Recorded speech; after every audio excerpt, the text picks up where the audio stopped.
श्री शिवाय नमस्तुभ्यम। जय भोलेनाथ। आप सभी पर महादेव का आशीर्वाद सदैव बना रहे। प्रिय श्रोताओं, आज माघ मास के कृष्ण पक्ष की त्रयोदशी तिथि है, यानी कि शुक्र प्रदोष व्रत भी है और आज ही चतुर्दशी तिथि भी है।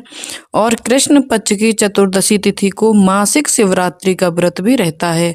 तो आज की इस वीडियो में आप मासिक शिवरात्रि और शुक्र प्रदोष व्रत की कथाएं एक साथ सुनेंगे, इसीलिए कथाओं को पूरा ध्यान से जरूर सुनिएगा। कथा के अनुसार प्राचीन समय में एक नगर में 3 मित्र रहा करते थे। तीनों ही आपस में घनिष्ठ मित्र थे। इन तीनों में एक राजा का बेटा था, दूसरा ब्राह्मण पुत्र और तीसरा एक सेठ का पुत्र था।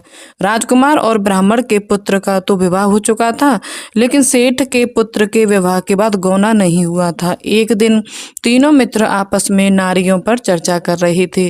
ब्राह्मण पुत्र ने नारियों की प्रशंसा करते हुए कहा कि नारी के बिना घर भूतों का डेरा होता है। यह वचन सुनकर सेठ के पुत्र ने अपनी पत्नी को घर लाने का तुरंत निश्चय किया। अब सेठ का पुत्र अपने घर गया और अपने माता पिता को इस बारे में बताया। तब उसके माता पिता ने अपने बेटे से कहा कि बेटा, अभी शुक्र देवता डूबे हुए हैं।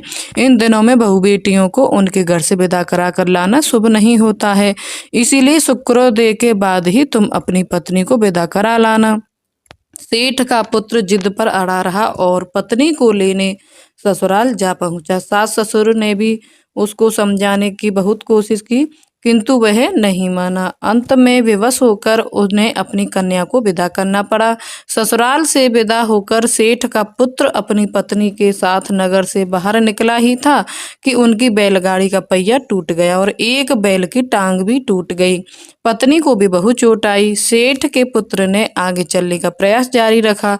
कुछ दूर आगे बढ़े थे कि तभी कुछ डाकुओं ने उन्हें घेर लिया और वे उनका सारा धन लूटकर ले गए। अब किसी तरह सेठ पुत्र अपनी पत्नी के साथ जैसे तैसे रोता हुआ घर पहुंचा। तभी सांप ने उसे काट लिया। उसके पिता ने वैद्यों को बुलाया। तब उन्होंने कहा कि आपका पुत्र 3 दिन में प्राण त्याग देगा। उसी समय इस घटना का पता ब्राह्मण पुत्र को भी लगा। तब उसने सेठ के घर आकर कहा कि आप अपनी बहू को अपने पुत्र सहित उसके मायके भेज दो। यह सारी बाधा इसी कारण से ही आई है कि आपका पुत्र शुक्रास्त में पत्नी को विदा करके ले आया है। यदि यह ससुराल पहुंच जाएगा तो बच जाएगा। सेठ को ब्राह्मण पुत्र की बात समझ में आ गई। उसने अपने पुत्र और पुत्र वधू को वापस लौटा दिया। वहां पहुंचते ही सेठ पुत्र की हालत ठीक होनी शुरू हो गई और फिर उसने शेष जीवन अपनी पत्नी के साथ में सुखपूर्वक बिताया। इसीलिए पति की लंबी उम्र, दाम्पत्य